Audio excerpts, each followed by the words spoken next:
ಎಲ್ಲರಿಗೂ ಜ್ಯೋತಿ ಫ್ಯಾಷನ್ಗೆ ಸ್ವಾಗತ. ಇವತ್ತು ವಿ ಶೇಪ್ನಲ್ಲಿ 32 ಸೈಜ್ ಬ್ಲೌಸ್ನ ರೆಡಿ ಮಾಡ್ತಾ ಇದ್ದೀನಿ. ಬನ್ನಿ ಫ್ರೆಂಡ್ಸ್ ನೋಡೋಣ.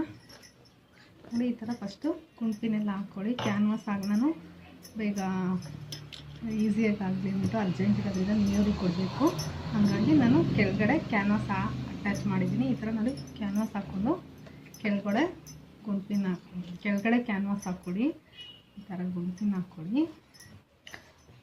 ನೋಡಿ, ಈ ಥರ ಗುಂಪಿನ ಹಾಕ್ಕೊಂಡು ಒಂದು ಟೆನ್ಷನ್ ಮೆಜರ್ಮೆಂಟ್ಗೆ ಸ್ಟಿಚ್ ಹಾಕ್ಕೊಳ್ಳಿ. ಈ ಥರ ಟೆನ್ಷನ್ ಮೆಜರ್ಮೆಂಟ್ ಏನಿದೆ ಇದು ಲೆವೆಲಲ್ಲೇ ನಾವೇನು ಶೇಪ್ ಮಾಡಿರ್ತೀವೋ ಆ ಶೇಪಲ್ಲೇ ನೋಡಿ ಈ ಥರ ಬರಲಿ.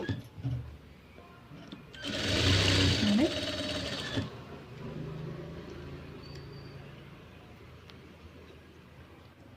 ಸೂಜಿನ ವಿ ಇರೋ ವಿ ಶೇಪ್ ಹತ್ರ ಸೂಜಿ ನಿಲ್ಲಿಸ್ಬಿಟ್ಟು ಈ ಥರ ಟರ್ನ್ ಮಾಡ್ಕೊಳ್ಳಿ. ಟರ್ನ್ ಮಾಡಿಕೊಂಡು ಸೇಮ್ ಟೆನ್ಷನ್ ಮೆಜರ್ಮೆಂಟ್ ಚಾಲ್ತಿನಲ್ಲಿ ಏನು ಶೇಪ್ ಇದೆಯೋ ಆ ಶೇಪ್ಗೆ ಸ್ಟಿಚ್ ಹಾಕ್ಕೊಳ್ಳಿ. ಸ್ಟಿಚ್ ಹಾಕ್ಕೊಂಡು ಗುಂಪಿನ ರಿಮೂವ್ ಮಾಡಿ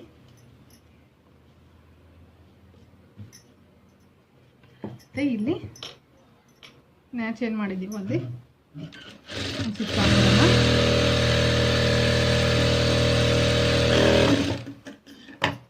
ಇವಾಗ ಇದೇನಿದೆಯೋ ಒಳಗಡೆದು ಕಟ್ ಮಾಡಿ ತೆಗಿಯೋಣ. ಕ್ಯಾನ್ವಾಸ್ ಮತ್ತು ಕ್ಲಾತ್ನ ಏನು ಶೇಪ್ ಇದೆಯೋ ಸೇಮ್ ಆ ಥರನೇ ಮಾಡ್ಕೊಳ್ಳೋಣ. ಕಟಿಂಗು ಏನು ಬಟ್ಟೆ ಟೆನ್ಷನ್ ಬಟ್ಟೆ ಇದೆಯಲ್ಲ ಅದು ಬಿಟ್ಬಿಟ್ಟು ಇಲ್ಲೊಂದು ಪಾಯಿಂಟ್ಗೆ ಒಂದು ನ್ಯಾಚ್ ಹಾಕ್ಕೊಂಡು ಈ ಸುತ್ತ ಕ್ರಾಸ್ ನ್ಯಾಚ್ ಹಾಕ್ಕೊಳ್ಳೋಣ.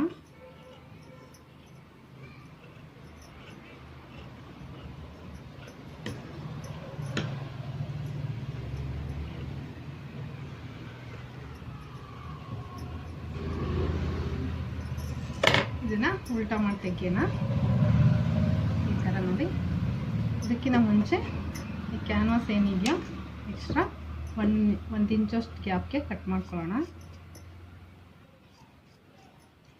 ಟ್ರಾನ್ಸ್ಪರೆಂಟ್ ಇಲ್ಲದೆ ಇರೋದ್ರಿಂದ ಕ್ಲಾತು, ಬ್ಲೌಸ್ ಪೀಸ್ ಕ್ಲಾತು ನಾನು ಈ ಥರ ಮಾಡ್ಕೊಂಡಿದ್ದೀನಿ. ಟ್ರಾನ್ಸ್ಪರೆಂಟ್ ಇದ್ದರೆ ಈ ಥರ ಬೇಡ. ಫಸ್ಟು ನಾವು ಜಾಯಿನ್ ಮಾಡಿಕೊಂಡು ಒರಿಜಿನಲ್ ಕ್ಲಾತ್ಗೆ ಆಮೇಲೆ ನಾವು ಕ್ಯಾನ್ವಾಸ್ನ ಆ್ಯಡ್ ಮಾಡ್ಕೋಬೇಕಾಗುತ್ತೆ. ಯಾಕೆಂದರೆ ಇದು ಕ್ಯಾನ್ವಾಸ್ ಕಾಣಿಸೋದ್ರಿಂದ. ನೋಡಿ, ಈ ಥರ ಉಲ್ಟಾ ಮಾಡ್ಕೊಳ್ಳಿ. ಉಲ್ಟಾ ಮಾಡಿಕೊಂಡು ಈ ಥರ ಗೀರ್ಕೊಳ್ಳೋಣ. ಫಿನಿಶಿಂಗು ಲುಕ್ಕಾಗಿ ಕಾಣಿಸ್ಲಿ ಅನ್ನೋ ಉದ್ದೇಶಕ್ಕೆ ನೋಡಿ ಈ ಥರ ಒಂದು ಗೀರ್ಕೊಂಡು ಲೈನಿಂಗ್ ಮೇಲೆ ಈ ಥರ ಮಾಡ್ಕೊಂಡ್ರೆ ಸ್ಟಿಚ್ ಹಾಕೋಕ್ಕೆ ಈಸಿ ಆಗುತ್ತೆ ಅಂತ ನಿಮಗೆ. ನಾನು ಲೈನಿಂಗ್ ಮೇಲಿಂದನೇ ಸ್ಟಿಚ್ ಹಾಕ್ಕೊತೀನಿ. ಯಾಕೆಂದರೆ ಜರ್ಗಾಡಲ್ಲ ಮತ್ತು ಲೈನಿಂಗ್ ಆ ಕಡೆ ಕಾಣಿಸ್ಬಾರ್ದು ಅನ್ನೋದಕ್ಕೋಸ್ಕರ ನಾನು ಲೈನಿಂಗ್ ಮೇಲಿಂದನೇ ಯಾವಾಗಲೂ ಈ ಥರ ಟರ್ನ್ ಮಾಡಿದಾಗ ಸ್ಟಿಚ್ ಹಾಕ್ಕೊಳ್ಳೋದು. ನೋಡಿ, ಈ ಥರ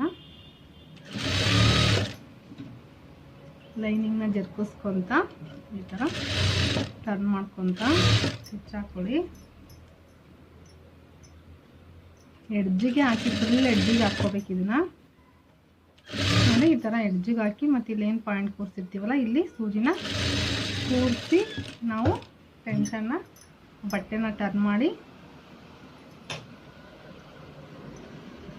ಲೈನಿಂಗ್ ಕಾಣಿಸ್ತಿರೋ ರೀತಿ ಈ ಥರ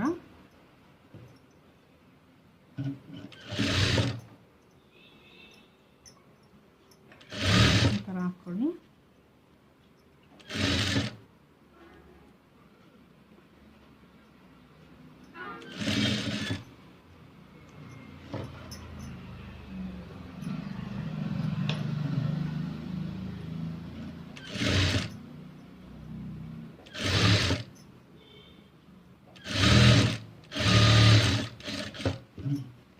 ಮತ್ತು ಸುತ್ತ ಜಾಯಿಂಟ್ ಸ್ಟಿಚ್ನ ಹಾಕ್ಕೊಳ್ಳಿ.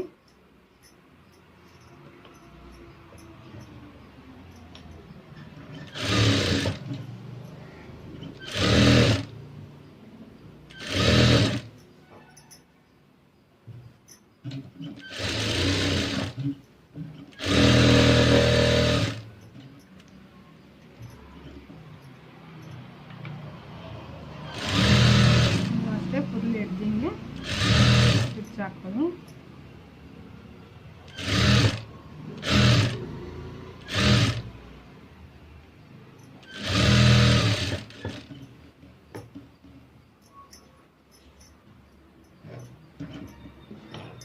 ಥರ ಎಳ್ಕೊಂಡು ನಾವು ಅಟ್ಯಾಚ್ ಮಾಡೋದ್ರಿಂದ ನಮಗೆ ರಿಂಕಲ್ಸು ಒರಿಜಿನಲ್ ಕ್ಲಾತ್ ಮೇಲೆ ರಿಂಕಲ್ಸು ಬರೋದಿಲ್ಲ. ಇಲ್ಲ ಐರನ್ ಮಾಡ್ಕೊಂಡು ಕೂಡ ಮಾಡ್ಕೊಂಡ್ರೆ ಇನ್ನೂ ತುಂಬ ಚೆನ್ನಾಗಿ ಫಿನಿಶಿಂಗ್ ಬರುತ್ತೆ. ನೋಡಿ ಈ ಥರ ನಮಗೆ ವಿ ಶಾಪ್ ಅನ್ನೋದು ಈ ಥರ ಬರುತ್ತೆ ಅವ್ರು ಹಾಕ್ಕೊಂಡಾಗ.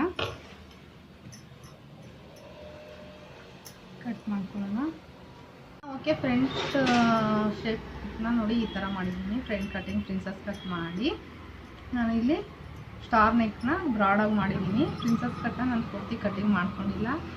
ಲೈನಿಂಗ್ ಒರಿಜಿನಲ್ ಕಟ್ ಅಟ್ಯಾಚ್ ಆದಮೇಲೆ ನಾನು ಈಸಿ ಆಗಲಿ ಅಂದ್ಬಿಟ್ಟು ಆ ಥರ ಕಟ್ ಮಾಡ್ಕೊಳ್ಳೋದು ನಾನು ಈ ಥರ ಮೆಥಡ್ನ ಯೂಸ್ ಮಾಡ್ತೀನಿ. ಫಸ್ಟು ನಾನು ಈ ಲೈನಿಂಗ್ ಕ್ಲಾತ್ ಇದೆ ಎಕ್ಸ್ಟ್ರಾ ಇರೋದ್ರಿಂದ ಈ ಲೈನಿಂಗ್ ಕ್ಲಾತ್ನ ಡಬಲ್ ಲೇಯರು ಕೆಳಗಡೆ ಹಾಕ್ತಾಯಿದ್ದೀನಿ. ಅದ್ರ ಮೇಲೆ ನಾನು ಇವಾಗ ಒರಿಜಿನಲ್ ಕ್ಲಾತ್ನ ಹಾಕ್ತಾಯಿದ್ದೀನಿ. ಓಕೆ, ನೆಕ್ ಹತ್ರ ಕೂರೋ ಥರ ಹಾಕ್ಕೊಳ್ಳಿ. ಮತ್ತು ನಮ್ಮದು ಏನು ಲೈನಿಂಗ್ ಕಟಿಂಗ್ ಮಾಡಿರ್ತೀವಲ್ಲ ಅದನ್ನು ಈ ಥರ ಕೂರಿಸ್ಕೊಳ್ಳಿ. ಕರೆಕ್ಟಾಗಿ ನೋಡಿಕೊಂಡು ಸ್ಪೇಸ್ ಎಲ್ಲ ಆಗುತ್ತಾ ಅಂತ ನೋಡಿಕೊಂಡು ನೀಟಾಗಿ ಜರುಗಿಸ್ಕೊಳ್ಳಿ. ನೀಟಾಗಿ ಕೂರಿಸ್ಕೊಂಡು ಮತ್ತು ನಾವು ಗುಂಪಿನ ಹಾಕ್ಕೊಳ್ಳೋಣ. ಜರುಗಾಡಬಾರ್ದು ಅನ್ನೋದಕ್ಕೋಸ್ಕರ. ನಮಗೆ ರೂಢಿ ಆಗಿದೆ ಸ್ಟಿಚ್ ಮಾಡಿ, ಹಾಗಾಗಿ ನೀವು ಹೊಸ್ದಾಗಿ ಸ್ಟಿಚ್ ಮಾಡ್ತಿದ್ರೆ ನೋಡಿ ಈ ಥರ ಗುಂಪಿನ ಹಾಕ್ಕೊಳ್ಳೋದ್ರಿಂದ ಫಿನಿಶಿಂಗ್ ಶೇಪ್ಸ್ ಎಲ್ಲ ನೀಟಾಗಿ ಬರುತ್ತೆ, ನೋಡೋಕ್ಕೆ ಲುಕ್ಕಾಗಿ ಕಾಣುತ್ತೆ. ಸ್ಟಿಚ್ ಆದಮೇಲೆ ಬನ್ನಿ ಸ್ಟಿಚ್ ಹಾಕ್ಕೊಳ್ಳೋಣ. 1 ಟೆನ್ಷನ್ ಮೆಜರ್ಮೆಂಟಿಗೆ ನೋಡಿ ಈ ಥರ ಹಾಕ್ಕೊಳ್ಳೋಣ. ಹಾಕ್ಕೊಂಡು ಟರ್ನ್ ಮಾಡ್ಕೊಳ್ಳೋಣ. ಮೂಲೆ ಪಾಯಿಂಟ್ ಬಂದಿರೋ ಕಡೆ ಏನು ನಮಗೆ ವಿ ಶೇಪ್ ಬಂದಿರೋ ಕಡೆ ನಾವು ಈ ಥರ ಸೂಜಿನ ನಿಲ್ಲಿಸಿ ಕ್ಲಾತ್ನ ಬಟ್ಟೆನ ತಿರುಗಿಸ್ಕೋಬೇಕು. ಈ ಥರ ನಮ್ಗೆ ಇನ್ನೊಂಚೂರು ಬ್ರಾಡ್ ಬೇಕು ಅಂದರೆ ಈ ಥರ ಇನ್ನೊಂದು ಪಾಯಿಂಟ್ ಕೆಳಗಡೆ ಹಾಕ್ಕೊಂಡಿದ್ದೀನಿ. ಶೇಪು ನೀಟಾಗಿ ಬರುತ್ತೆ ನೋಡಿ. ಈ ಥರ ಒಂದು ಟೆನ್ಷನ್ ನಾವೇನು ಕಟಿಂಗ್ ಮಾಡಿರ್ತೀವೋ ಅದ್ರ ಮೇಲೆ ಟೆನ್ಷನ್ ಪಕ್ಕನೇ ಬರಲಿ. ಮತ್ತೆ ಸೂಜಿ ನಿಲ್ಲಿಸ್ಕೊಳ್ಳಿ. ಮತ್ತು ಸ್ಟ್ರೈಟ್ ಲೈನ್ ಇದೆಯಲ್ಲ, ಸ್ಟ್ರೈಟಾಗಿ ಕಟ್ ಮಾಡಿದ್ದೀವಲ್ವ, ಸ್ಟ್ರೈಟಾಗಿ 1 ಟೆನ್ಷನ್ ಮೆಜರ್ಮೆಂಟಿಗೆ ಹಾಕೊಳ್ಳಿ. ಏನಿದ್ರು ಯಾವುದೇ ಸ್ಟಿಚ್ ಹಾಕುವಾಗೂ ಈ ಥರ ಮೆಜರ್ಮೆಂಟ್ ಇಟ್ಕೊಂಡು ಮಾಡೋದ್ರಿಂದ ನಿಮಗೆ ನಾವೇನು ಕಟಿಂಗ್ ಡಿಸೈನ್ ಮಾಡಿರ್ತೀವೋ ಅದು ಪರ್ಫೆಕ್ಟಾಗಿ ಬರುತ್ತೆ. ಏನು ಕಟ್ ಮಾಡಿದ್ದೀವೋ ಹಂಗೆ ನಾವು ಲೈನಿಂಗ್ ಈಚೆ ಹಿಂಗೆ ಹಾಕಿದ್ದೀವಲ್ಲ ಇದನ್ನು ಅಷ್ಟೇ 1 ಇಂಚ್ ಸುತ್ತಳತೆಗೋಸ್ಕರ ಮಾಡ್ಕೊಳ್ಳೋಣ ಕಟಿಂಗು. ನ್ಯೂ ಇಯರ್ಗೆ ಕೊಡಬೇಕು ನಾಳೆ ಸೋಮವಾರಕ್ಕೆ, ಹಾಗಾಗಿ ನಾನು ಸಂಡೇ ಲಾಗು ಆಗ್ತಾಯಿದ್ದು. ಸಂಡೇ ಸ್ಟಿಚ್ ಮಾಡ್ತಾಯಿದ್ದೀನಿ. ಸಂಡೇನು ನಮಗೆ ಟೈಲರ್ಸ್ಗಳಿಗೆ ರೆಸ್ಟ್ ಇರಲ್ಲ. ಇನ್ನು 7-8 ಬ್ಲೌಸ್ ಸ್ಟಿಚ್ ಮಾಡೋದಿದೆ ನನಗೆ ನ್ಯೂ ಇಯರಿಗೆ ಕೊಡೋಕ್ಕೆ. ನೋಡಿ ಈ ಥರ 1 ಟೆನ್ಷನ್ಗೆ ಸ್ಟಿಚ್ ಮಾಡ್ಕೊಂಡು ನಾನು ಈ ಥರ ಏನು ಮೂಲೆ ಇದೆಯೋ ಅಲ್ಲಿ ನ್ಯಾಚ್ ಹಾಕ್ಕೊಂಡಿದ್ದೀನಿ. ನಾನು ಇನ್ನೂ ಒಂದು ಸ್ಟಿಚ್ನ ಹಾಕ್ಕೊತೀನಿ ಇದ್ರ ಮೇಲೇ.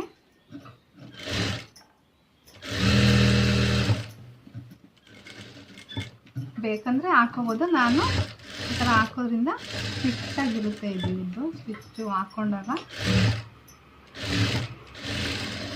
ಕ್ಯಾನ್ವಾಸ್ ಬೇರೆ ಹಾಕಿದ್ವಲ್ಲ, ಹಾಗಾಗಿ ಈ ಥರ ಡಬಲ್ ಹಾಕ್ಕೊಂಡಿದ್ದೀನಿ. ಇವಾಗ ನಾವು ಉಲ್ಟಾ ಮಾಡ್ಕೊಳ್ಳೋಣ. ಸೇಮ್ ಬ್ಯಾಕಲ್ಲಿ ಏನು ಮಾಡಿದ್ನ ಈ ಥರ ಗೀರ್ಕೊಳ್ಳಿ. ಈ ಥರ ಗೀರ್ಕೊಳ್ಳೋದ್ರಿಂದ ನಿಮಗೆ ಲೈನಿಂಗು ಆ ಕಡೆ ಕಾಣಿಸಲ್ಲ. ನಮ್ದು ಏನು ಶೇಪು ಹಾಕಿರ್ತೀವಲ್ಲ ನಾವು ಡಿಸೈನ್ ಶೇಪ್ ಏನಿದೆಯೋ ಸ್ಟಾರ್ ಶೇಪು ಅದೇ ಥರನೇ ಬರುತ್ತೆ. ಇವಾಗ ನಾನು ಲೈನಿಂಗ್ ಮೇಲಿಂದನೇ ಸ್ಟಿಚ್ ಹಾಕ್ಕೊತೀನಿ. ನಿಮಗೆ ಯಾವ ಥರ ಅನುಕೂಲ ಆಗುತ್ತೋ ನೀವು ಆ ಥರ ಹಾಕ್ಕೊಳ್ಳಿ. ಲೈನಿಂಗ್ ಮೇಲಿಂದ ಸ್ಟಿಚ್ ಹಾಕೋದ್ರಿಂದ ನೋಡ್ಕೋಬೋದು ನಮಗೆ ಒರಿಜಿನಲ್ ಕ್ಲಾತ್ ಮೇಲೆ ಲೈನಿಂಗು ಕಾಣಿಸೋದಿಲ್ಲ. ನೀವು ಯಾವ ಥರ ನಿಮಗೆ ಹೆಂಗೆ ಈಸಿ ಅನಿಸುತ್ತೋ ನೀವು ಆ ಥರನೇ ಹಾಕ್ಕೊಳ್ಳಿ. ನಮಗೆ ಈ ಥರನೇ ಅಭ್ಯಾಸ ಆಗಿದೆ.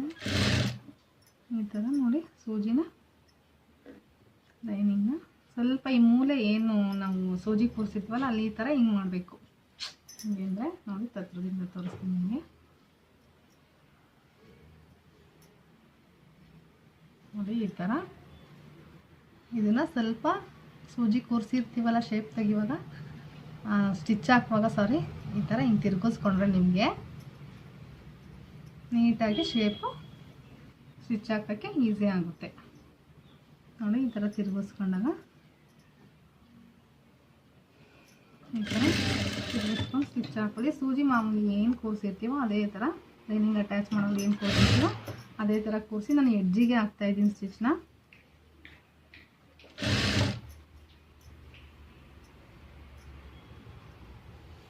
ಸರಿ ಮಾಡ್ಕೊತ ಇದನ್ನು ಅಷ್ಟೇ ಈ ಥರ ಹಿಂಗೆ ತಿರ್ಗಿಸ್ಕೊಳ್ಳಿ.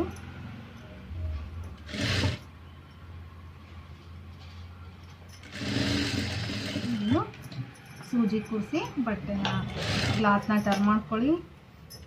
ಏನು ಶೇಪ್ ಇದೆಯೋ ಅಲ್ಲೇ ಎಡ್ಜಿಂಗ್ ಸ್ಟಿಚ್ನ ಹಾಕ್ಕೊಳ್ಳಿ. ಫುಲ್ ಎಡ್ಜಿಗೆ ಹಾಕ್ಕೊಳ್ಳಿ. ಇದಕ್ಕೇನು ಮೆಜರ್ಮೆಂಟು ಟೆನ್ಷನ್ ಮೆಜರ್ಮೆಂಟ್ ಏನು ಬೇಕಾಗಲ್ಲ. ಫುಲ್ ಎಡ್ಜಿಗೆ ಹಾಕಿ ಮತ್ತೆ ಎಡ್ಜಿಂಗಲ್ಲೇ ಸೂಜಿ ಕೂರಿಸಿ ಈ ಥರ.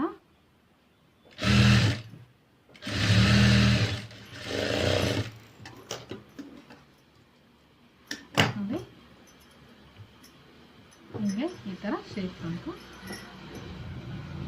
ಇವಾಗ ಲೈನಿಂಗ್ ಎಲ್ಲ ಸುತ್ತ ಹಾಕೊಳ್ಳೋಣ ಸ್ಟಿಚ್ಚು. ನಿಮಗೆ ಬಿಗಿನರ್ಸ್ಗೆ ಏನಾದರೂ ಬೆರ್ಗಾಡುತ್ತೆ ಅನ್ನೋದಾದರೆ ಈ ಫಾಸ್ಟಾಗಿ ಹಾಕಬೇಕು ಅಂದರೆ ಹಾಕ್ಕೊಳ್ಳಬೇಕು. ಈ ಥರ ಹಾಕ್ಕೊಂಡ್ರೆ ಫಾಸ್ಟಾಗಿ ನೀವು ಲೈನಿಂಗ್ನ ಅಟ್ಯಾಚ್ ಮಾಡ್ಬೋದು. ಈ ಥರ ಫಾಸ್ಟಾಗಿ ಮಾಡಿಕೊಂಡು ಬೇಗ ಬ್ಲೌಸ್ನ ದಿನಕ್ಕೆ ಒಂದು 7 ರಿಂದ 8 ಬ್ಲೌಸ್ನ ರೆಡಿ ಮಾಡ್ಕೊಳ್ಬೋದು ಆರಾಮ್ಸೆ. ಕಟ್ಟಿಂಗ್ ರೆಡಿ ಇದ್ದರೆ ನೋಡಿ, ನಾನು ಪ್ರಿನ್ಸಸ್ ಕಟ್ಗೆ ಈ ಥರ ಕಟ್ಟಿಂಗ್ ಮಾಡ್ಕೊಂಡಿರ್ತೀನಿ. ಸಪ್ರೇಟ್ ಮಾಡ್ಕೊಂಡಿರಲ್ಲ, ಲೈನಿಂಗು ಕೂರ್ಸೋಕ್ಕೆ ಈಸಿ ಆಗುತ್ತೆ ಅಂದ್ಬಿಟ್ಟು ನಾನು ಈ ಥರ ಟ್ರಿಕ್ಸ್ನ ಯೂಸ್ ಮಾಡ್ತೀನಿ ಬೇಗ ಆಗಲಿ ಅಂತ.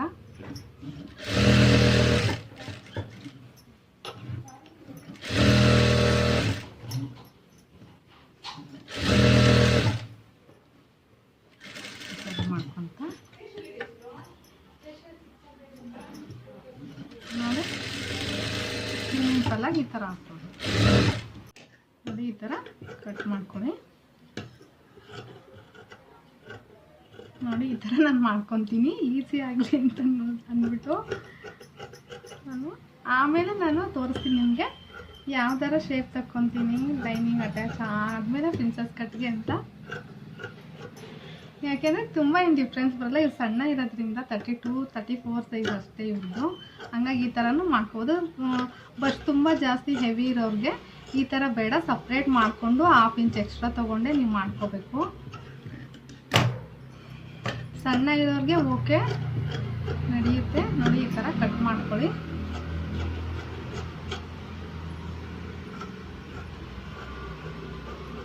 ನೋಡಿ ಈ ಥರ ಕಟ್ ಮಾಡ್ಕೊಂಡು ಆದಮೇಲೆ ನಾನು ಈ ಶೇಪ್ನ ತಕ್ಕೊತೀನಿ. ನೋಡಿ ಈ ಥರ ಮಾಡಿ ನೋಡಿ, ಬೇಗ ಆಗುತ್ತೆ ನಿಮಗೂ ಕೂಡ. ಈಗ ನಾವೇನು ಚೆಸ್ಟ್ ಮೆಜರ್ಮೆಂಟ್ ನ್ಯಾಚ್ ಹಾಕಿರ್ತೀವಲ್ಲ ಅದಕ್ಕೊಂದು ನ್ಯಾಚ್ ಹಾಕ್ಕೊಳ್ಳೋಣ. ಕರೆಕ್ಟಾಗಿ ಇದನ್ನು ಕೂರಿಸ್ಕೊಂಬಿಟ್ಟು ಏನು ಶೇಪ್ ಇರುತ್ತೋ ಈ ಥರ ಕಟ್ ಮಾಡಿಕೊಂಡು ಇಟ್ಕೊಳ್ಳೋಣ.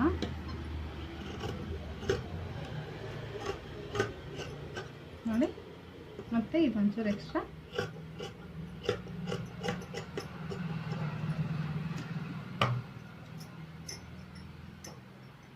ಇದು ಒಂದು ಮಾರ್ಕ್ ಮಾಡಿಕೊಂಡು ಮ್ಯಾಚ್ ಹಾಕ್ಕೊಳ್ಳೋಣ. ಇಲ್ಲಿಗೆ ನ್ಯಾಚಿಗೆ ನಮಗೆ ಕೂರಬೇಕು ಇಲ್ಲಿ ಸ್ಟಿಚ್ ಮಾಡುವಾಗ. ಓಕೆ, ಸ್ಟಿಚ್ ಹಾಕ್ಕೊಳ್ಳೋಣ. ಈ ನ್ಯಾಚು ಇಲ್ಲಿ ಕೂತ್ಕೊಳ್ಳೋ ಥರ ನೀವು ಈ ಕೆಳಗಡೆಯಿಂದನೇ ಸ್ಟಿಚ್ ಮಾಡ್ಕೊಳ್ಳಿ. ಈ ಥರ ಹೀಗೆ ಚೂರೇ ಇಲ್ಲಿ ಶೇಪ್ ಇರೋದ್ರಿಂದ ಒಂದು ಸ್ವಲ್ಪನೇ ಕಟ್ ಮಾಡ್ತಾ ತಿರುಗಿಸ್ಕೊಂತ ಸ್ಟಿಚ್ ಮಾಡ್ಕೋಬೇಕು. ಓಕೆ ಫ್ರೆಂಡ್ಸ್, ಇದು ಓವರ್ಲಾಕ್ ಮಾಡ್ಕೊಂಬರ್ತೀನಿ. ಓಕೆ ಫ್ರೆಂಡ್ಸ್, ಈ ಥರ ಓವರ್ಲಾಕ್ ಆಯಿತು. ಇದನ್ನು ಸೆಂಟ್ರ್ ಮಾಡಿಕೊಂಡು ಎಕ್ಸ್ಟ್ರಾ ಏನಾದರೂ ಇದ್ದರೆ ಈ ಥರ ಕಟ್ ಮಾಡ್ಕೊಳ್ಳೋಣ. ಮತ್ತು ನಾವು ಫ್ರಂಟ್ ಬ್ಯಾಕ್ ಹುಕ್ ಇರೋದ್ರಿಂದ ಫ್ರಂಟ್ನಲ್ಲಿ ನಾವು ಈ ಥರ ಒಂದು ಶೇಪ್ ಕೊಡೋಣ. ಈ ಥರ ಲೆವೆಲಾಗಿ ಇಟ್ಕೊಂಡು ಈ ಥರ ಒಂದು ಶೇಪ್ ಕೊಟ್ಟರೆ ತುಂಬ ಚೆನ್ನಾಗಿರುತ್ತೆ. ನೋಡಿ ಈ ಥರ ಒಂದು ಶೇಪ್ ಕೊಟ್ಟು ನೋಡಿ ಇಷ್ಟ. ಈ ಥರ ಶೇಪ್ ನಮಗೆ ಪ್ರಿನ್ಸಸ್ ಕಟ್ತು ಈ ಥರ ಬಂದಿದೆ ನೋಡಿ. ಈ ಥರ ವಿ ಬ್ರಾಡಾಗಿ ಬಂದು ಈ ಥರ ನಮಗೆ ಶೇಪ್ ಬಂದಿದೆ. ಐರನ್ ಕೂರಿಸಿದ್ರೆ ಇನ್ನೂ ತುಂಬ ನೀಟಾಗಿ ಕಾಣಿಸುತ್ತೆ. ಇಲ್ಲಿ ನಾವು ಈಗ ಇದನ್ನು ಎಮ್ಮಿಂಗಿಗೆ ರೆಡಿ ಮಾಡ್ಕೊಳ್ಳೋಣ. ಈ ಶೇಪ್ನ ಈ ಶೇಪ್ಗೆ ನೋಡಿ ಲೈನಿಂಗ್ ಕ್ಲಾತ್ನೇ ತೊಗೊಂಡು ನಾವು 2 ಇಂಚ್ ಮೆಜರ್ಮೆಂಟಿಗೆ ಕ್ರಾಸ್ ಕಟ್ಟಿಂಗಲ್ಲೇ ಮಾಡ್ಕೊಳ್ಳೋಣ. ಕಟ್ಟಿಂಗ್ನ 2 ಇಂಚು ನಾನು ಕೈಯಲ್ಲೇ ಮಾಡ್ಕೊತಾ ಇದ್ದೀನಿ. ಈ ಥರ 2 ಇಂಚಿಗೆ ಕ್ರಾಸಲ್ಲಿ ಕಟ್ ಮಾಡ್ಕೊಂಡ್ರೆ ನಿಮಗೆ ಟರ್ನ್ ಮಾಡೋಕ್ಕೆ ಅದು ಶೇಪು ನೀಟಾಗಿ ಟರ್ನ್ ಮಾಡೋಕ್ಕೆ ಈಸಿ ಆಗುತ್ತೆ. ಈ ಥರ ನೋಡಿ ಕ್ರಾಸ್ ಇಟ್ಕೊಂಡು ಈ ಥರ ಜಾಯಿಂಟ್ ಮಾಡ್ಕೊಳ್ಳಿ. ನೋಡಿ ಈ ಥರ ಒಂದ್ರ ಮೇಲೆ ಒಂದಿಟ್ಟು ಆಪೋಸಿಟ್ ಬರೋ ಥರ ಮಾಡಿಕೊಂಡು ಈ ಥರ ಮಾಡ್ಕೊಳ್ಳಿ. ಇವಾಗ ಇದನ್ನು ಹೇಗೆ ಮಾಡೋದು ಅನ್ನೋದನ್ನು ನಿಮಗೆ ತೋರಿಸ್ತೀನಿ. ನೋಡಿ ಇದೇನಿದೆಯೋ ಈ ಥರ ಇದು ಒಳಗಡೆ ಹೋಗೋ ಥರ ನೋಡಿಕೊಂಡು ಈ ಥರ ಸ್ಟಿಚ್ ಮಾಡ್ಕೊಳ್ಳಿ. ಒಂದು ಟೆನ್ಷನ್ ಮೆಜರ್ಮೆಂಟ್ ಮಾಡ್ಕೊಳ್ಳಿ.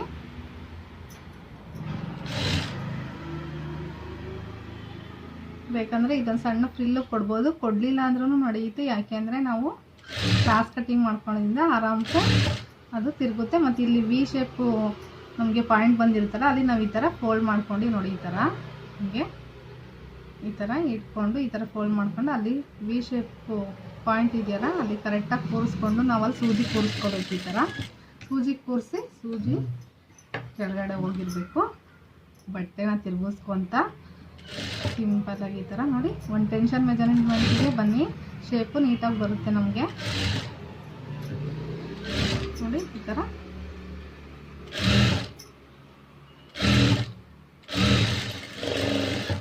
ಈ ಥರ ಕಟ್ ಮಾಡ್ಕೊಳ್ಳಿ. ಕ್ರಾಸ್ ನ್ಯಾಚ್ ಹಾಕ್ಕೊಳ್ಳಿ. ಎಕ್ಸ್ಟ್ರಾ ಇದ್ದರೆ ಈ ಥರ ಕಟ್ ಮಾಡ್ಕೊಳ್ಳಿ. ಕ್ರಾಸ್ ನ್ಯಾಚ್ ಹಾಕ್ಕೊಂಡು ಇಲ್ಲಿ ವಿ ಶೇಪ್ ಏನಿರುತ್ತೋ ಅಲ್ಲೊಂದು ಒಳಗಡೆ ಹೋಗೋ ಥರ ಟರ್ನ್ ಆಗೋ ಥರ ನ್ಯಾಚ್ ಹಾಕ್ಕೊಂಡು ಈ ಥರ ಎಕ್ಸ್ಟ್ರಾ ಇರೋದನ್ನ ಕಟ್ ಮಾಡಿಕೊಂಡು ಮೇಲ್ಗಡೆಯಿಂದ ಒಂದು ಸ್ಟಿಚ್ ಹಾಕೊಳ್ಳೋಣ. ಈ ಥರ ಗೆರೆ ಹಿಡ್ಕೊಂಡಾದರೂ ಹಾಕಿದ್ರೆ ನೀಟಾಗಿ ಬರುತ್ತೆ ನಿಮಗೆ ಫಿನಿಶಿಂಗು. ನೋಡಿ ಇದನ್ನು ಈ ಥರ ತಿರುಗಿಸ್ಕೊಂಡು ನಾವೇನು ಸೂಜಿ ಕೂರಿಸಿರ್ತೀವಲ್ಲ ಅದು ಮತ್ತೆ ಸೂಜಿ ಕೂರಿಸ್ಕೊಳ್ಳೋಣ. ಈ ಥರ ಮತ್ತೆ ಈ ಥರ ಬಟ್ಟೆನ ತಿರುಗಿಸ್ಕೊಳ್ಳೋಣ. ನೋಡಿ ಇಷ್ಟು ಸಿಂಪಲ್ಲಾಗಿ ಮಾಡ್ಕೊಳ್ಳೋದು. ಇದು ನೋಡಿ ಕೆಲಸ ಆಗೋಯ್ತು. ಇದನ್ನು ಈ ಥರ ಸ್ಟಿಚ್ ಆದರೂ ಹಾಕ್ಕೊಳ್ಳಿ ಅಥವಾ ಎಮ್ಮಿಂಗ್ ಆದರೂ ಕೊಡಿ. ನಾನು ಸ್ಟಿಚ್ ಹಾಕ್ಕೊತಾ ಇದ್ದೀನಿ. ಎಮ್ಮಿಂಗಿಗಿಂತ ಸ್ಟಿಚ್ಚೇ ಬೆಟರು. ಸಣ್ಣ ಸ್ಟಿಚ್ ಇಟ್ಕೊಂಡು ಹೊಲಿಗೆನ ಈ ಥರ ಕೂರಿಸ್ಕೊಳ್ಳಿ. ನಾನು ಹೇಳಿದ್ನಲ್ಲ ಆವಾಗಲೇ ಈ ಥರ ಹಿಂಗೆ ಟರ್ನ್ ಹಿಂಗೆ ಸುತ್ತಿಸಿ ಸ್ವಲ್ಪ ಅದು ಶೇಪ್ ಸರಿ ಕೂರುತ್ತೆ. ಈಗ ಉಲ್ಟಾನೇ ಮಾಡ್ಕೊಂಡು ಲೈನಿಂಗ್ ಕಡೆಯಿಂದನೇ ಒಂದೇ ಮೆಜರ್ಮೆಂಟಿಗೆ ಸ್ಟಿಚ್ ಬರಲಿ ಅಂತ ಹೀಗೆ ಸಣ್ಣ ಹೊಲಿಗೆ ಇಟ್ಕೊಂಡಿದ್ದೀನಿ. ನಾನು ಚಿಕ್ಕ ಎಲ್ಲ ಇಟ್ಕೊಂಡಿದ್ದೀನಿ. ಈ ಥರ ನೋಡಿ ಸ್ಟಿಚ್ ಹಾಕ್ಕೊತಾ ಇದ್ದೀನಿ. ಮತ್ತೆ ಇದು ಸೂಜಿ ಕೂರಿಸಿ ಏನು ಶೇಪ್ ಇದೆಯೋ ವಿ ಶೇಪು ಅಲ್ಲಿಗೆ ಸೂಜಿ ಕೂರಿಸಿ ಮತ್ತು ಈ ಥರ ಹಾಕ್ಕೊಳ್ಳಿ.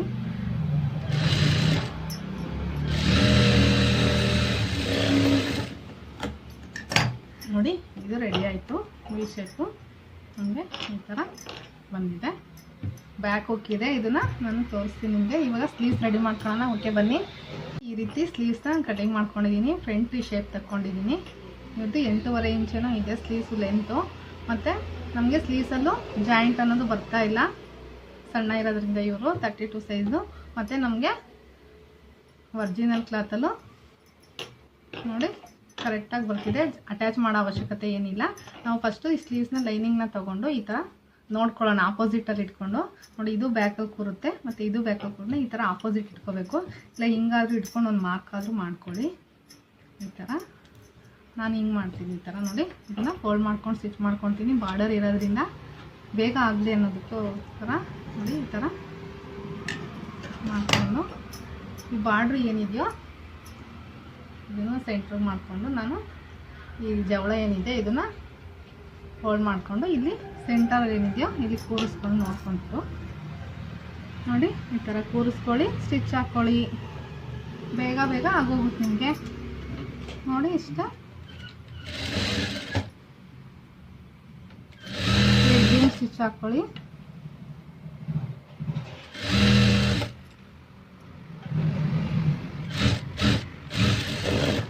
ಈ ಥರ ಹಾಕ್ಕೊಳ್ಳಿ.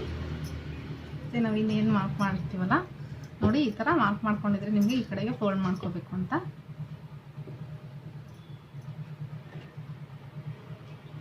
ಇಲ್ಲಿ ಮಾರ್ಕ್ ಇರೋದ್ರಿಂದ ನಾವು ಉಲ್ಟಾ ಫೋಲ್ಡ್ ಮಾಡಬೇಕು. ಇದೆ ಅಲ್ವಾ? ಓಕೆ, ಸರಿ ಇದೆ.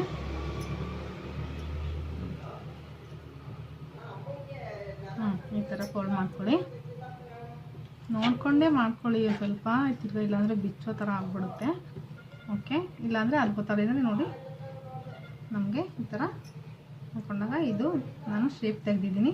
ಇಲ್ಲ ವಿ ಶೇಪ್ ಫ್ರಂಟಿಗೆ ಬರುತ್ತಲ್ವ, ಫ್ರಂಟ್ ಪಾರ್ಟು ನಾವು ಇದು ಸೆಂಟ್ರಿಗೆ ಈ ಥರ ಹಾಕ್ಕೊತೀನಿ. ಇದು ಸ್ವಲ್ಪ ಕನ್ಫ್ಯೂಷನ್ ಆಗುತ್ತೆ ಹೊಸಬ್ರಿಗೆ. ಈ ಥರ ನೋಡ್ಕೋಬೇಕು, ಸ್ವಲ್ಪ ನೋಡ್ಕೊಂಡು ಮಾಡೋದ್ರಿಂದ ಬಿಚ್ಚೋದು ತಪ್ಪುತ್ತೆ, ನಿಮಗೆ ಬೇಗ ಬೇಗ ಬ್ಲೌಸ್ ಆಗುತ್ತೆ. ಇದು ಸೆಂಟ್ರಿಗೆ ಇಟ್ಕೊಂಡು ನಾನು ಇದಕ್ಕೇನೋ ಜಾಸ್ತಿ ಇದೆ, ಇದು ಸಣ್ಣ ಇದ್ದರೆ ಆರಾಮಾಗಿ ಆಗ್ತಿದ್ದೆ. ಏನಾದರೂ ಪೀಸಸ್ ಜಾಯಿನ್ ಮಾಡೋದಾದರೆ ನಮ್ಗೆ ಬಾರ್ಡ್ರು ಸೆಂಟ್ರಿಗೆ ಬರಬೇಕು, ಆ ಕಡೆ ಈ ಕಡೆ ಪೀಸ್ ಸಪ್ರೇಟ್ ಬರಬೇಕು. ಆ ಥರ ನಾವು ಈ ಥರ ಇಟ್ಕೊಂಡು ಸೆಂಟ್ರಿಗೆ ಇಟ್ಕೊಂಡು ಮಾಡ್ಕೊಳ್ಳೋದ್ರಿಂದ ನಮಗೆ ಬಾರ್ಡರು ಫುಲ್ಲು ಕೈಗೆ ಸಿಗುತ್ತೆ. ಆ ಕಡೆಯೂ ಈ ಕಡೆಯೂ ಸಪ್ರೇಟ್ ಪೀಸ್ ಅನ್ನೋದು ಬರುತ್ತೆ, ಬಾರ್ಡ್ರು ಮಾತ್ರ ಫುಲ್ ಕಾಣಿಸುತ್ತೆ. ನೋಡಿ ಫ್ರೆಂಡ್ಸ್, ಈ ಥರ ಸ್ಟಿಚ್ ಮಾಡ್ಕೊಳ್ಳಿ. ನೋಡಿ ಇವಾಗ ಸ್ಟಿಚ್ ಮಾಡ್ಕೊಂಡಾಯ್ತು. ಈ ಥರ ಸುತ್ತ ಅಟ್ಯಾಚ್ ಮಾಡ್ಕೊಳ್ಳೋಣ.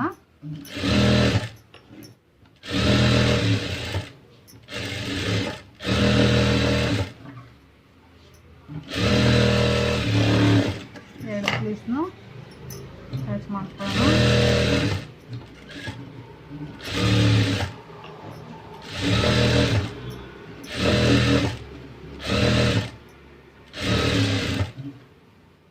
ಸಲ ಈಗ ಅಂದ್ಕೊಂಡು ಹಾಕೊಳ್ಳಿ, ಕಟ್ ಮಾಡಿ. ಫ್ರೆಂಡ್ಸ್, ಇದೆಲ್ಲ ರೆಡಿ ಆಯಿತು, ಅಟ್ಯಾಚ್ ಮಾಡಿರೋದೆಲ್ಲ ಓಕೆನಾ. ಇವಾಗ ನಾವು ಇಲ್ಲಿ ಶೋಲ್ಡರಲ್ಲಿ ಓವರ್ಲಾಕ್ ಮಾಡ್ದಿರೋ ಯಾವ ರೀತಿ ನಾವು ಫಿನಿಶಿಂಗ್ ಮಾಡ್ಬೋದು ಅಂದರೆ ಇದೊಂದು ಟ್ರಿಕ್ಸು ನೋಡಿ. ಈ ಥರ ಏನು ಲೈನಿಂಗ್ ಅಟ್ಯಾಚ್ ಮಾಡಿರುತ್ತೆ ಇದನ್ನು ಮೇಲಿಂದ ಈ ಥರ ಸ್ಟಿಚ್ ಹಾಕ್ಕೊಳ್ಳಿ. ಎಡ್ಜಿಗೆ ಹಾಕೋಬೇಕು ಫುಲ್ಲು. ನಾವೇನು 1/2 ಇಂಚ್ ಬಿಟ್ಟಿರ್ತೀವಲ್ಲ ಅಲ್ಲಿಗೆ ಸರಿ ಹೋಗೋ ಥರ ಫುಲ್ ಇದನ್ನು ಎಡ್ಜಿಗೆ ಹಾಕ್ಕೊಂಡು ನೆಕ್ಸ್ಟ್ ಈ ಥರ ನಾವು ಗೀರ್ಕೋಬೇಕು. ಗೀರ್ಕೊಂಡು ಇನ್ನೊಂದು ಸ್ಟಿಚ್ನ ಈ ಥರ ಹಾಕ್ಕೊಳ್ಳೋಣ. ಆವಾಗ ನಮಗೆ ಇಲ್ಲಿ ಫಿನಿಶಿಂಗು ನೋಡೋಕ್ಕೆ ಚೆನ್ನಾಗಿರುತ್ತೆ. ಓವರ್ಲಾಕ್ ಮಾಡೋ ನೆಸೆಸಿಟಿ ಇರಲ್ಲ ಈ ಥರ ಮಾಡ್ಕೊಳೋದ್ರಿಂದ. ಪದೇ ಎದ್ದೋಗಿ ಓವರ್ಲಾಕ್ ಮಾಡಬೇಕು ಅನ್ನೋದ್ರಿಂದ ಈ ಥರ ಮಾಡ್ಕೋಬೋದು. ಡಬಲ್ ಸ್ಟಿಚ್ ಹಾಕ್ಕೊತಾ ಇದ್ದೀನಿ.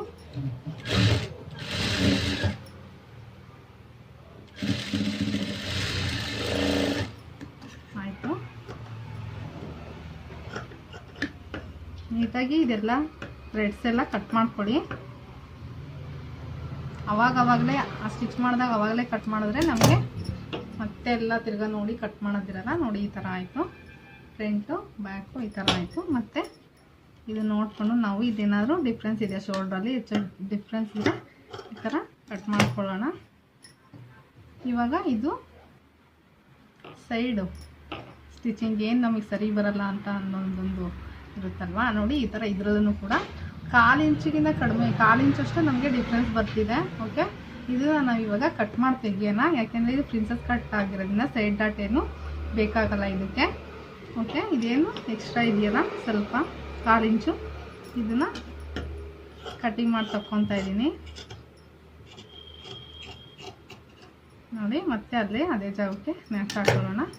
ಮತ್ತು ಈ ಸೈಡನ್ನು ಸೇಮ್ ನೋಡ್ಕೊಳ್ಳೋಣ.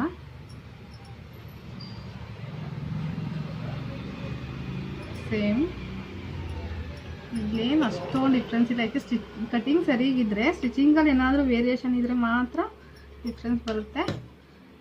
ಒಂಚೂರು ಅಷ್ಟೇ ಬರುತ್ತೆ ನೋಡಿ, ಸರಿಗಿದೆ. ಓಕೆ,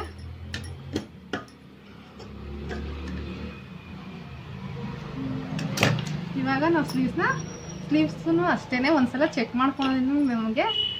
ಮಾಡ್ಕೊಳೋದ್ರಿಂದ ನಮಗೆ ಸೈಡ್ ಫಿಟ್ಟಿಂಗ್ ಅನ್ನೋದು ಪರ್ಫೆಕ್ಟಾಗಿ ಪ್ಲಸ್ ಪಾಯಿಂಟಲ್ಲಿ ಬರುತ್ತೆ. ಫ್ರೆಂಡ್ಸ್ ನೋಡಿ ಈ ಥರ ನೋಡ್ಕೊಳ್ಳಿ, ಪರ್ಫೆಕ್ಟ್ ಇದೆ. ಇದು ಏನು ವೇರಿಯೇಷನ್ ಇಲ್ಲ ಇಲ್ಲಿ ಎಡ್ಜಿನಲ್ಲಿ ಮ್ಯಾಚ್ ಹಾಕಿರ್ತೀವಲ್ಲ ನೋಡಿ, ಕರೆಕ್ಟ್ ಇದೆ. ಇಲ್ಲಿಗೆ ನಾನು ಮ್ಯಾಚ್ ಹಾಕಿರೋದ್ಕೊಂಡು ಮಾರ್ಕ್ ಮಾಡ್ಕೊತೀನಿ ನೋಡಿ. ಇವಾಗ ಬನ್ನಿ ಅಟ್ಯಾಚ್ ಮಾಡೋಣ ಸ್ಲೀವ್ಸ್ನ ಬೇಗ ಬೇಗ.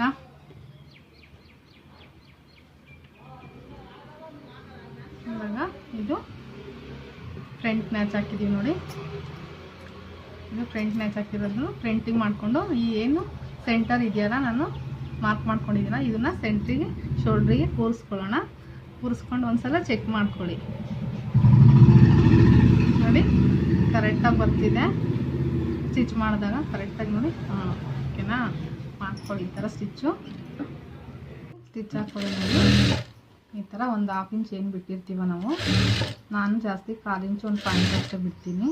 ಸ್ಟಿಚಿಂಗ್ಗೆ 1/2 ಇಂಚ್ ಅಂದರೆ ಜಾಸ್ತಿ ಆಗುತ್ತೆ ಅಂತ. ನಮಗೆ ಏನೇ ಮ್ಯಾಚ್ ಮಾಡಿರ್ತೀವಲ್ಲ ಸೆಂಟ್ರ್ ಮ್ಯಾಚು ಶೋಲ್ಡ್ರ್ ಕರೆಕ್ಟಾಗಿ ಕುತ್ಕೋಬೇಕು ಈ ಥರ.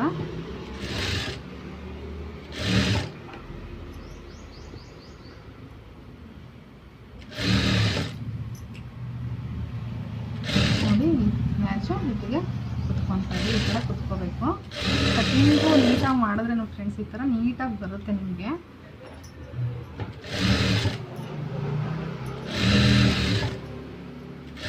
ನಾನು ಬ್ರಾ ಪಟ್ಟಿನೂ ಈಗಲೇ ಹಂಗೆ ಆ ಸ್ಟಿಚ್ಚಲ್ಲೇ ಆಗೋಗುತ್ತೆ ಅಂತ ರೆಡಿ ಮಾಡ್ಕೊಂಡಿರ್ತೀನಿ. ಹಂಗೆ ಅಟ್ಯಾಚ್ ಮಾಡಿಕೊಂಡು ಈ ಥರ ಸ್ಟಿಚ್ ಹಾಕ್ಕೊಂಡಿದ್ದೀನಿ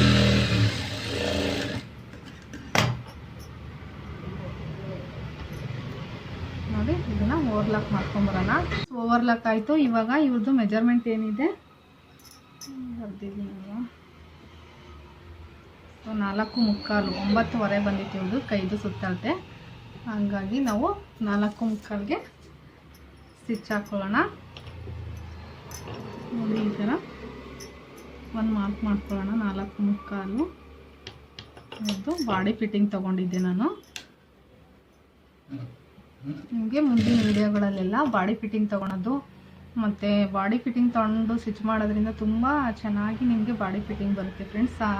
ಆ ಥರ ಕಲ್ತ್ಕೊಳ್ಳೋದ್ರಿಂದ ತುಂಬ ಒಳ್ಳೆಯದು. ಅಳತೆ ಬ್ಲೌಸ್ಗಿಂತ ಬಾಡಿ ಫಿಟ್ಟಿಂಗ್ ತೊಗೊಂಡು, ಬಾಡಿ ಅಂದರೆ ಮೈ ಅಳತೆ ತೊಗೊಂಡು ಸ್ಟಿಚ್ ಮಾಡಿ ನೋಡಿ ಫ್ರೆಂಡ್ಸ್. ಇದು ಓಕೆ ನೋಡಿ, ನಮಗೆ ಪ್ಲಸ್ ಪಾಯಿಂಟ್ ಥರ ಎಷ್ಟು ಪರ್ಫೆಕ್ಟಾಗಿ ಬರ್ತಾ ಇದೆ.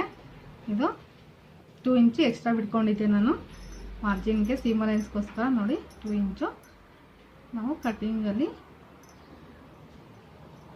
ಪರ್ಫೆಕ್ಟಾಗಿ ಮಾಡಿದರೆ ಅಂದರೆ ಕರೆಕ್ಟಾಗಿದ್ದರೆ ಕ್ಲಿಯರಾಗಿ ನಮಗೆ ಸ್ಟಿಚಿಂಗು ತುಂಬ ಈಸಿ ಆಗುತ್ತೆ ಸ್ಟಿಚ್ ಮಾಡೋದಕ್ಕೆ ನೋಡಿ. ಈ ಥರ ನಾವು ಸ್ಟಿಚ್ ಹಾಕೊಳ್ಳೋಣ, ಸ್ಟ್ರೈಟ್ ಸ್ಟಿಚ್ ಹಾಕ್ಕೋಬೇಕು.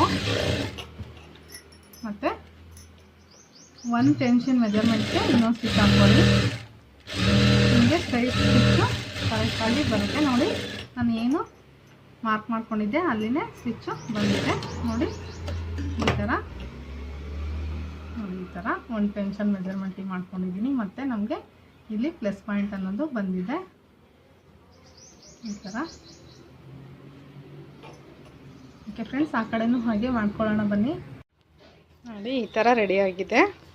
ಇದು ಟೈಯಿಂಗು, ಉಕ್ಕು ಇಟ್ಟು ಟೈಯಿಂಗ್ ಮಾಡೋಕ್ಕೆ ಹೇಳಿದರು. ಫ್ರಂಟಲ್ಲಿ ಈ ಥರ ಪ್ರಿನ್ಸಸ್ ಕಟ್ ಬಂದು ಈ ಥರ ಡೋರಿ ಬ್ಯಾಕ್ ಈ ಥರ ಬಂದಿದೆ.